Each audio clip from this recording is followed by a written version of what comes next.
All right, so thanks for coming into another video. We're going to be talking more about some fall protection today. So I used to be in this industry for a handful of years. I'm not going to name what company or what product is what, or this, that, and the other, but there's more of some how does it work, what does it do, and how do I stay safe? I'm no longer affiliated with any of the companies in the industry anymore. Not my opinion. I'm not going to name any brands, but I am going to try to go through kind of what you need to look for as a person, how does it work, and understanding how it works to help make sure that you keep safe while you're working at height. So that being said, let's start off at the very beginning. Why do you need fall protection?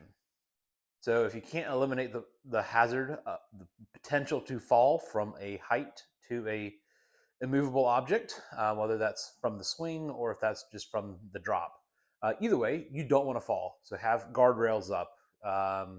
Don't have holes in the floor, so forth. But let's say you can't get away from that. That has to happen. You're in construction, you're in general industry, whatever it is. So let's just say I was going to be standing on top of this workbench. Depending on what state I'm in, there's different heights for what the trigger height is. So for my workbench, 4 foot is right about my rib cage, right about right here. So again, depending on what your local state is, your trigger height, meaning your fall protection is required, may be at 4 foot, maybe at 6 foot, maybe at 8 foot and above. Either way, the hazards are still there. It's just a matter of what your local laws say that you need to protect yourself for. So I think everyone can agree that if I was standing on this workbench and lost my balance because I hobbled this thing together myself, if I fall backwards, I'm going to get hurt. I'm going to fall onto concrete ground. I might fall into my car behind me. I might fall onto the jacks or whatever else I might have. Either way, falls lead to injuries and or deaths. So we want to prevent them. So that's where fall protection comes in. Fall prevention, fall protection. So this particular item is a self-retracting lifeline. So what does an SRL, self-retracting lifeline, actually mean and or do? Different industries call them different things. This is actually a 6 foot web lanyard, self-retracting lanyard. Self-retracting meaning you pay out some length, and as you start walking back closer, it self-retracts. So why would you use this? Again, I need to be anchored to something, but let's say I actually need to walk and do stuff. Walk to the other side of a lift or other side of the bench. I'm able to, again, let's just for being able to show, I can now walk to the other side of the workbench. Well, if I was actually clipped off, I'd be able to walk to the other side of the workbench. You get the idea. And that allows me to walk and come back. If I did it with a traditional lanyard, meaning just a fixed length of webbing or rope or tether, if I was to fall when I'm already at the distance, now I get to swing before the fall gets to actually start stopping my fall. This will help take up some of that distance and immediately lock to arrest my fall. So use a couple different terms. Let's go through a couple different parts of it. So your SRL, your yo-yo, whatever you want to call it, this will have labels and markings and making sure that it's still valid and in use. This is a old development unit. There is no marking on it. It is not able to be used. So it's demonstration purpose, and it's a keepsake from an old job. That being said, functions are all pretty much the same.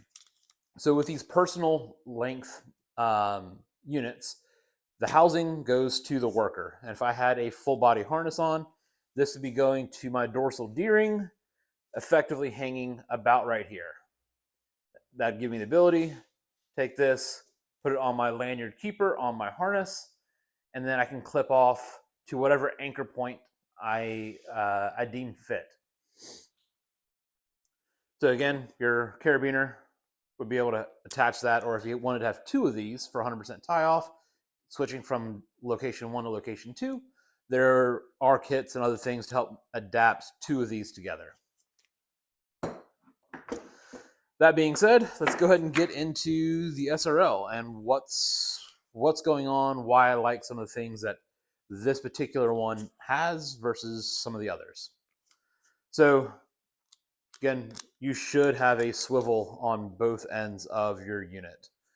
If you don't have it, if you don't have swivel, your webbing can then twist up, and it can potentially degrade its strength, or it can also help premature wear the webbing, or depending on what manufacturer you have, this webbing could also, let's see if I can get it on the camera, this webbing can twist, and as it twists, it actually can go back into the unit, and now you'll have twisted webbing inside, and it's going to put additional wear on the spring, which eventually will wear out the unit.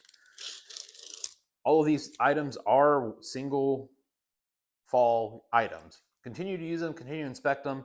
Once you have a fall on it, that unit's trashed. So we have our housing, we have our swivel, we have a 360-degree swivel on top, and then on the hook side of things, we have another 360-degree swivel. So this particular unit has 2 ways to identify a fall. We've got a green band to indicate that we're good to use. And if there was a fall, that collar would slide down and we would basically see a red band here now. It's not really secretive on how it works and what's going on. It's just a roll pin that's holding this collar in place. And once a certain amount of force is activated, that pin will just shear. No different than me taking this lanyard from presentation. Once you get to a certain point, it will fail. It's just with metal. Anyways, so that's the first way to identify that if this unit has been in a fall. The second would be to go ahead and take off the shock pack cover, get that out of the way, and then see if any of your shock pack webbing has been deployed. So shock pack webbing, what is that? Why do I have it? And what does it do? So shock pack webbing, all this webbing is a specifically designed piece of fabric, textile material that is kind of woven together. So imagine it's kind of like your hands are together here. This is a very, not my hands, but on this piece, it is a very repeatable and uniform way of stitching something together that is allowed to fall or allowed to separate and spread out. So this, as it takes more force to go from, let's call it locked in, to a little bit of slip, a little bit of slip, and a little bit of slip until it's done, all that area is helping dissipate the force of a fall. So again, when we have this self-retracting lifeline, that's locked. There's no way to absorb the energy inside here, or at least on these size units. Energy absorption is not in the housing. It's all in the shock pack. So I fall. Now this is going to start to deploy, and that is going to then absorb the energy, slowing my my fall, slowing my descent. That way my body doesn't have to see a huge amount of force. Anyways, we'll continue to get into a little bit further. This shock pack cover, it's not necessary, and there's some manufacturers that don't use them. But I prefer that they are there because it helps protect the part of the lifeline that it's really hard to see and inspect, as well as it is helping keep all the extra UV light off of the unit. So why do we have this cover? Help protect the shock pack. Then you might have seen when I took this off, the shock pack has a additional loop on it. And this is now many years old. So I'm sure other manufacturers have the same thing now. But one of the things that we had from the field was people were having these shock packs inside here. Let me open it back up then.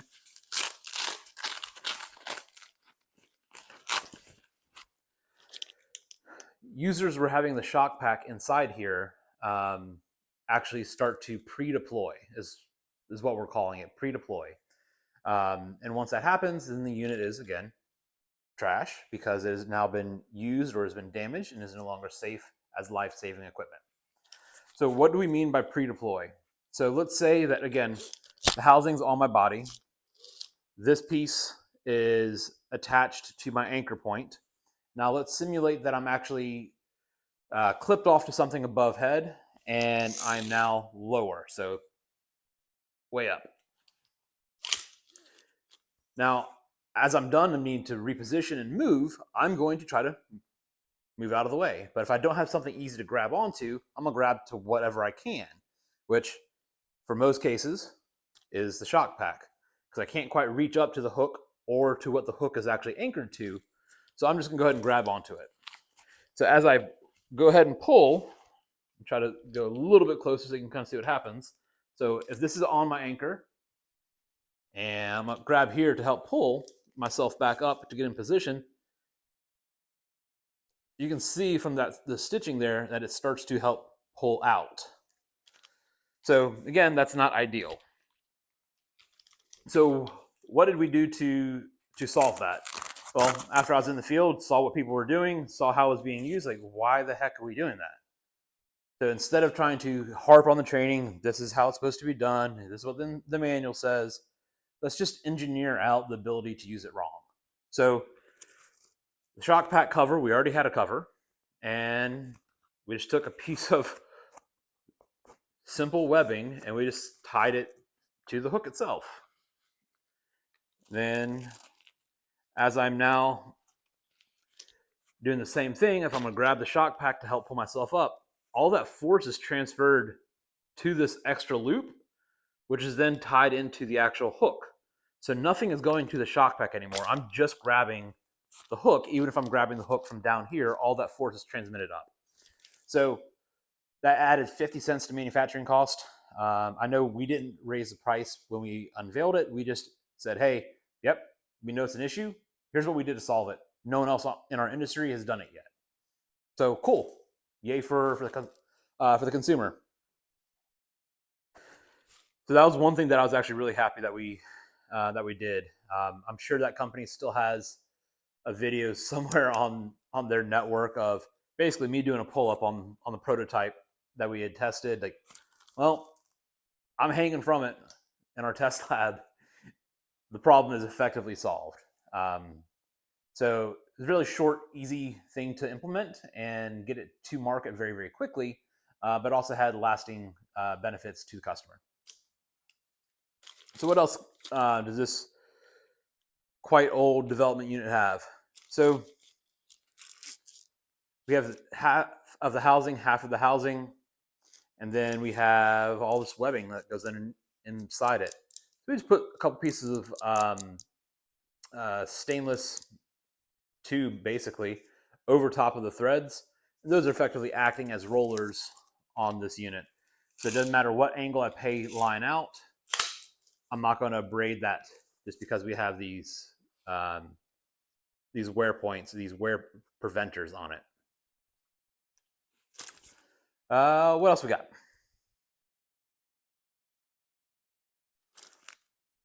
I mean, there's really not much to it. You might have the question of how does this whole thing lock, right? I mean,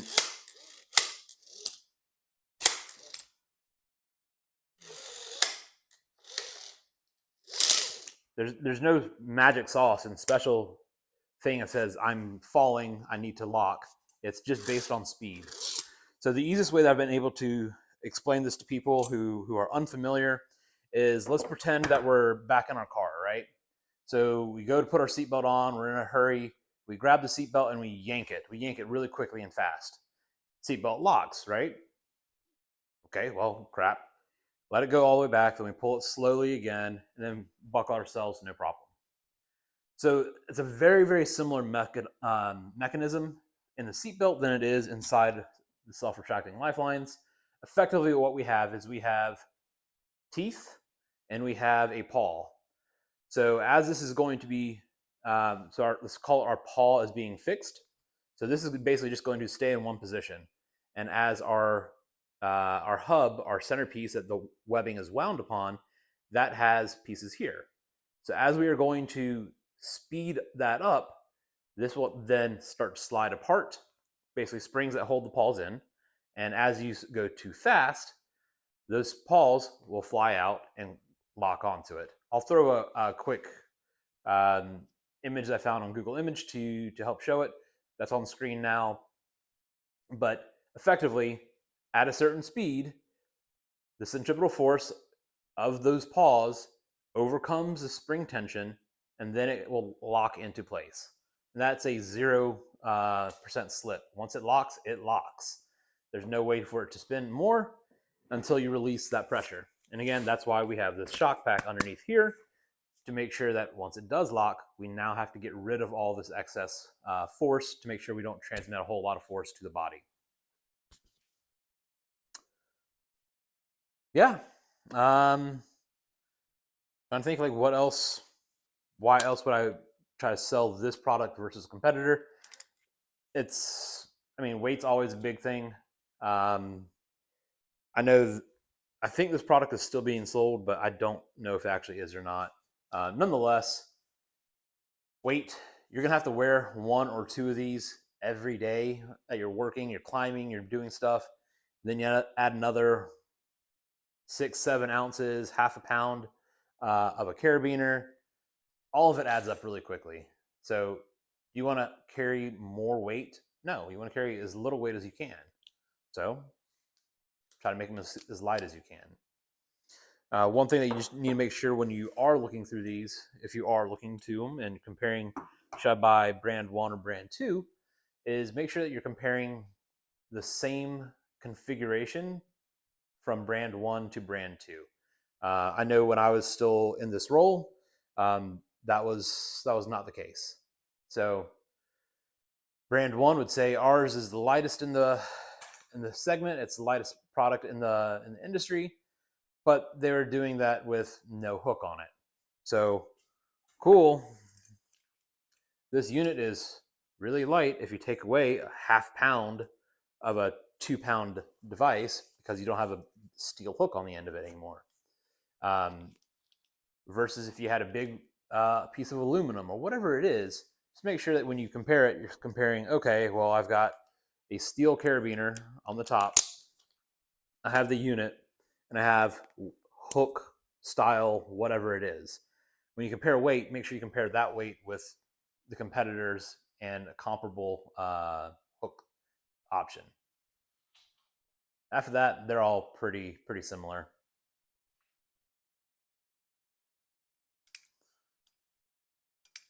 What else?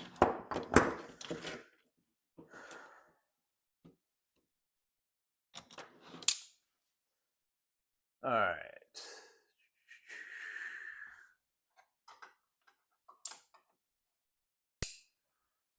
All right. Last thing that I'll touch on is the carabiner itself.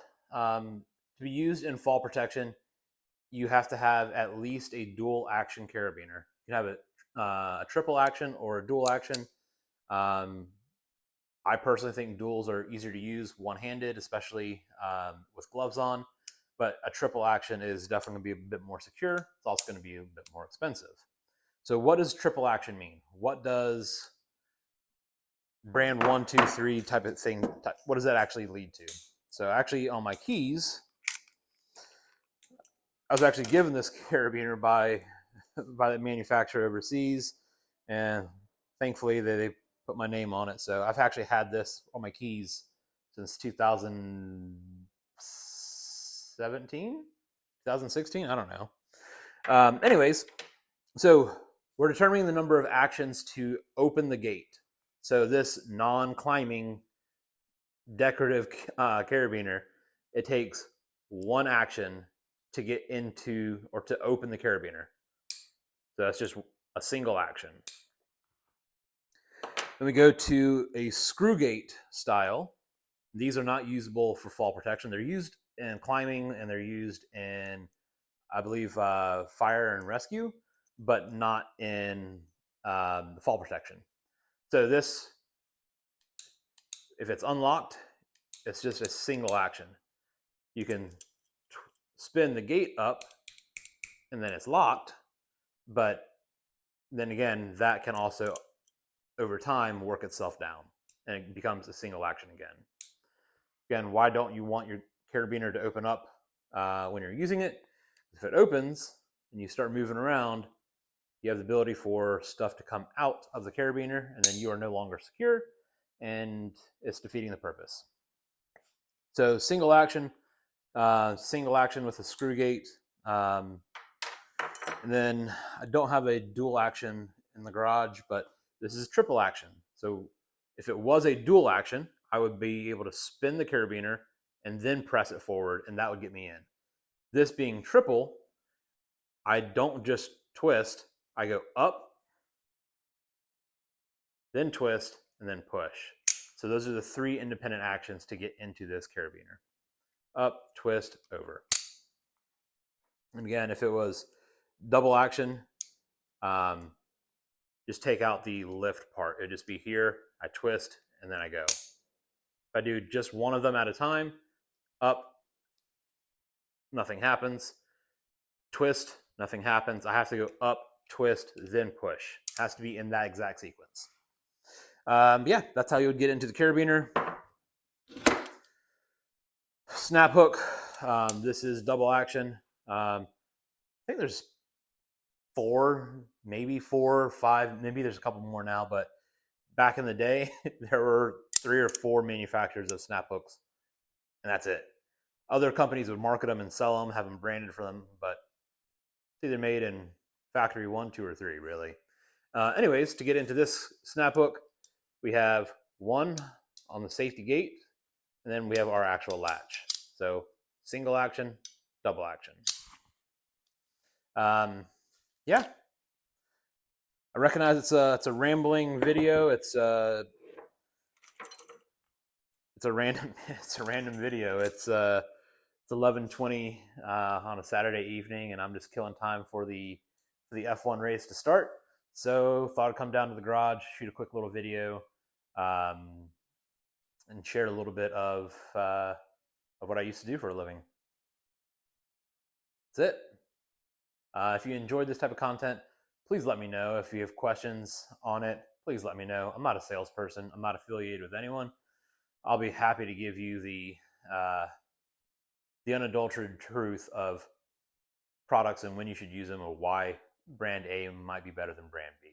I won't say anything that is not true.